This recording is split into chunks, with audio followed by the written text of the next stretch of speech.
പൂക്കളം ഇതേക്കുറിച്ചൊക്കെയാണ് നമ്മൾ കഴിഞ്ഞ ദിവസം പറഞ്ഞുകൊണ്ടിരുന്നത്. അപ്പോൾ നമ്മുടെ സുനിഷ പറഞ്ഞു ഒരു പൂക്കളം ഇടാൻ 2000 രൂപയാകുമെന്നെങ്കിൽ പിന്നെ നമ്മുടെ നാട്ടിൽ തന്നെ പൂ വളർത്തുന്ന ആരെങ്കിലും ഉണ്ടോ എന്ന് നോക്കാൻ വേണ്ടി നമ്മൾ ചിലരെയൊക്കെ എന്ന് പറഞ്ഞു വിട്ടു. അതിൽ ഇപ്പോൾ ഒരു മറുപടിയുമായി എത്തിയിരിക്കുന്നത് PR പ്രവീണയാണ്. പൂക്കളം നിറയ്ക്കാൻ ബന്ദിപ്പൂ വേണോ എന്നാണ് കോട്ടയത്ത് നിന്ന് പ്രവീണ ചോദിക്കുന്നത്. പൂ വേണമെങ്കിൽ കോട്ടയംകാർ മണർകാട് മാലം വരെ എത്തിയാൽ മതി.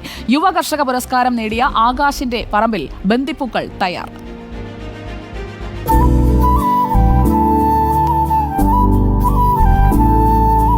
ജമന്തിപ്പാടത്തിലാണ്. അപ്പോൾ നിങ്ങൾ വിചാരിക്കും ഞങ്ങൾ തമിഴ്നാട്ടിലെങ്ങാനും പോയിട്ടുണ്ടാവുന്നു. അല്ല കേട്ടോ, കേരളത്തിൽ ഈ കോട്ടയത്ത് മണർകാട് മാലത്താണ്. എൻ്റെ പിന്നിൽ ഒരു കക്ഷിയുണ്ട്, ആരാന്ന് കണ്ടേ, ദേ നിൽക്കുന്നു. അയാളുടെ പേര് ആകാശ് അല്ലേ? ആകാശിന് എത്ര വയസ്സുണ്ട്? 26. എത്ര വർഷമായി കൃഷിയിലൊക്കെ ഇട്ട് വന്നിട്ട്? ചെറുപ്പം തൊട്ട് കൃഷിയിലാണ്.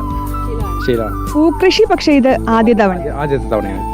എത്തവണ പൂക്കൃഷി ചെയ്യാമെന്ന് വിചാരിച്ച വെറൈറ്റി ആയിട്ട് ചെയ്യാം എന്നൊരു രീതിയിലാണ് പൂക്കൃഷി ആയിട്ട് ചെയ്യാം എന്ന് വിചാരിച്ചത്. ലാഭമുണ്ടോ? അപ്പോൾ നമ്മൾ വിപണിയോട്ട് ഇറക്കുന്നേ ഉള്ളൂ. മാർക്കറ്റ് കുഴപ്പമില്ലെന്ന് തോന്നുന്നു. പക്ഷേ എല്ലാവരും ഇപ്രാവശ്യം കൂടുതലാണ് പൂവ്. പിന്നെ വയനാട്ടിലൊരു വിഷയം ഉള്ളത് കൊണ്ടും നമുക്ക് വിപണനം എങ്ങനെയാണെന്ന് നമ്മൾ കണ്ടുപിടിക്കണം. കിലോയ്ക്ക് എത്ര രൂപ കിട്ടുന്നു? കിലോയ്ക്ക് നമ്മൾ വിപണനം നടത്തിയില്ല ഇതുവരെ. നമ്മൾ ആ ഫസ്റ്റ് അത്തം 6-ാം തീയതി തൊട്ട് തുടങ്ങുമ്പോൾ അങ്ങോട്ട് കൊടുക്കാൻ വേണ്ടിയാണ് നമ്മൾ വിചാരിച്ചത്. നിലവിലെ വില എത്രയാണ്? ലെവൽ കൃത്യമായിട്ട് അറിയത്തില്ല. 80. ഇത് എത്ര സ്ഥലത്താണ് കൃഷി ചെയ്ത്? 25 സെന്റ്. 25 സെന്റിൽ പൂക്കൃഷി.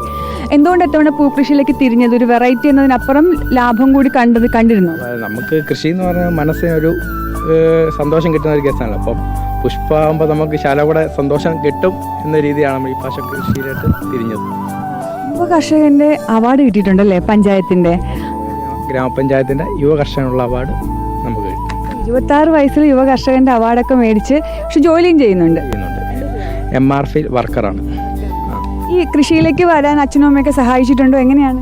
ഞങ്ങൾ ഇത് വേറെ ആരുമില്ല, ഞാനും അച്ഛനും അമ്മ പെങ്ങൾ, ഞങ്ങളെല്ലാവരുടെയും കൂടി ഒരു കൂട്ടായ പരിശ്രമത്തിന് ഫലമാണ് ഈ ഒരു പാടം ഇന്നെങ്കിൽ നിലയെ കാണുന്നത്. വിത്തും കാര്യങ്ങളൊക്കെ എവിടെ നിന്ന് എത്തിച്ചത്?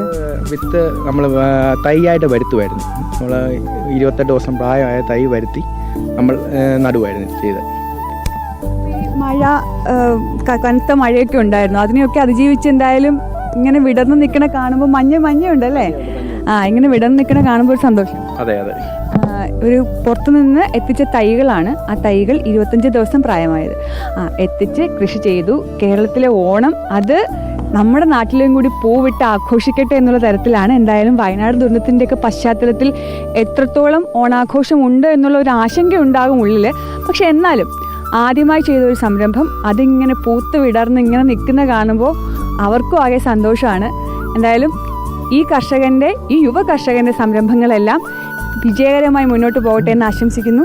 അപ്പോൾ ഒരു മുൻകൂർ ഓണാശംസ, എല്ലാ വിജയാശംസകളും. വീഡിയോ ജേർണലിസ്റ്റ് രഞ്ജിത്തിനൊപ്പം reporter PR Praveena, in reporter, Kottayam.